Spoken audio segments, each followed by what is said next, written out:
C'est celle qui initie les messes noires, c'est une femme qui est Catherine de Montvoisin, dite la Voisin, qui était la femme d'un bonnetier de Bon-Marie et qui avait commencé par être astrologue et chiromancienne. Et on lui demandait beaucoup de procédés pour faire et défaire les mariages. Donc elle faisait des choses, des envoûtements simples, des choses comme ça. Et elle, par exemple, elle fabriquait des figures en cire et des cœurs d'animaux sur lesquels elle faisait passer les victimes qu'il fallait séduire. C'est ce qu'elle a fait pour que la présidente du Ferron soit amoureuse du comte de Prade. On passait dessus. Mais ça c'est compliqué parce que les femmes qui venaient le voir, ils demandaient des crimes. Par exemple, la duchesse du Bouillon vint parce qu'elle souhaitait faire mourir son mari afin d'épouser le duc de Vendôme. Alors, il faut des procédés très spéciaux pour ça. Et alors, elle avait ce voisin qui était une femme tout à fait extraordinaire, qui avait plusieurs amants, dont l'un était le bourreau de Paris, Samson, qui lui fournissait la graisse de pendu pour fabriquer des cierges qu'on brûlait dans les messes noires. Eh bien, la Voisin avait un acolyte, a découvert un acolyte, l'abbé Guibourg, qui était un homme de 70 ans, absolument un véritable scélérat, mais sans scrupules, mais en même temps complètement imprégné de toutes les théories des inquisiteurs. Il connaissait tout de la démonologie et il lui dit que la seule manière, le plus efficace d'obtenir quelque chose du diable, c'était de faire une cérémonie sacrilège qui lui plairait et que cette cérémonie-là, c'était une messe noire, c'est-à-dire une messe complètement à l'encontre des messes rituelles et qui serait donc liée à la sexualité. Voyez-vous? Et il faut bien dire que l'abbé Guibourg était un abbé en exercice. Il faisait des véritables messes dans les églises de Paris. Et il faisait des messes pour profaner les hosties, d'ailleurs, qui lui servaient dans ces messes noires.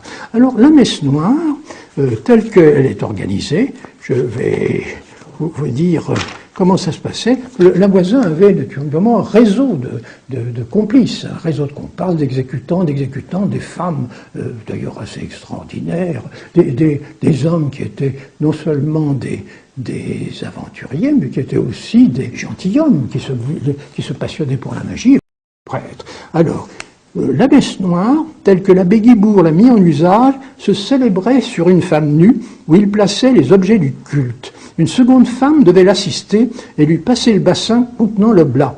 Il commençait l'office à l'endroit du canon, au théigiture. Entre deux consécrations, il faisait une conjuration aux démons Asmodée et Astaroth. Après l'oblation, il lisait une invocation exprimant le souhait de la personne en faveur de qui est exécuté le rite. Guibourg inaugura ses premières messes noires vers 1660 dans la cave de la maison d'un orfèvre à la porte Saint-Bernard. Celles sur le ventre desquelles la messe avait été dite étaient toutes nues, sans chemise, sur une table servant d'autel, ayant les bras étendus. Elles tenaient chacune un cierge allumé pendant tout le temps des messes. Le souhait était toujours un souhait plus ou moins de tuer quelqu'un, de tuer le mari, de supprimer un mari, de faire des choses. C'était affreux, c'était vraiment, on se croirait dans un roman du Marquis de Sade, mais ce roman est vécu. J'ai consulté toutes les archives de la basilique ancienne Sade, ça s'appelle les papiers de la chambre ardente, c'est absolument, c'est terrible, quoi.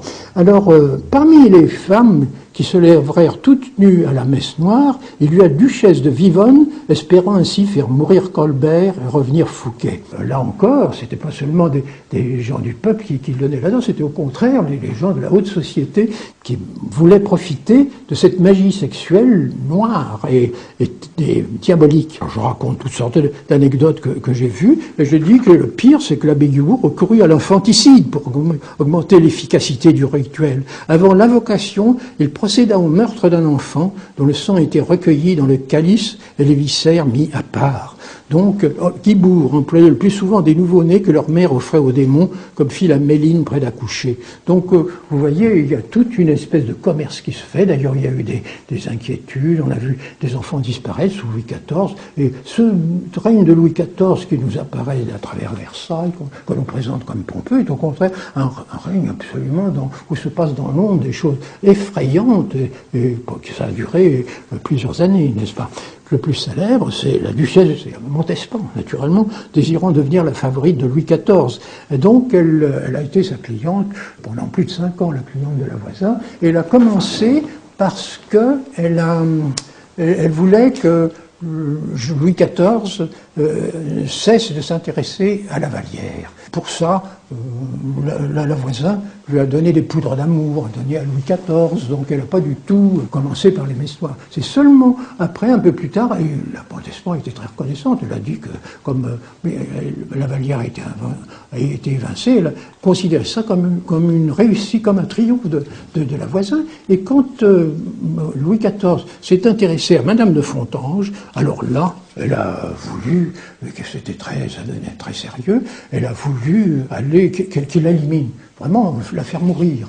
Et alors là, Voisin et Guibourg, l'abbé Guibourg lui a dit, il faut faire 5 messes noires pour ça. Elle a consenti, mais la première messe noire, elle n'a pas voulu se prêter elle-même à être nue et à qu'on serve la messe dessus. Donc c'est une femme qui la représentant qui le faisait. Mais dans la seconde, je le dis, n'est-ce pas, ce fut sur une femme la représentant que l'abbé Guibourg, dans une chapelle privée près de Montlhéry, dit la première messe où il égorgea un enfant qu'il avait acheté un écu à une pauvresse.